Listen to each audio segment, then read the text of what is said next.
ಪೂರ್ವಾಭಿಮುಖವಾಗಿ ಹರಿಯುವ ನದಿಗಳು ಕೃಷ್ಣ, ಕಾವೇರಿ, ಪೆನ್ನಾರ್ ಮತ್ತು ಪಾಲರ್ ನದಿಗಳು. ಈ ನದಿಗಳು ಪೂರ್ವಾಭಿಮುಖವಾಗಿ ಹರಿದು ಬಂಗಾಳ ಕೊಲ್ಲಿಯನ್ನು ಸೇರುತ್ತವೆ. ಕೃಷ್ಣಾ ನದಿ ದಕ್ಷಿಣ ಭಾರತದ ಎರಡನೇ ಮುಖ್ಯ ನದಿ.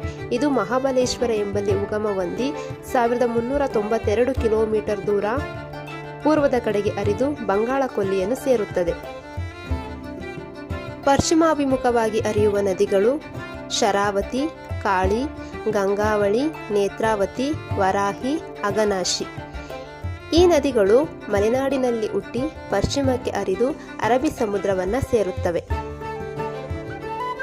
ಈ ನದಿ ನಿರ್ಮಿತ ಜೋಗ ಜಲಪಾತ ಜಗತ್ ಪ್ರಸಿದ್ಧವಾದದ್ದು.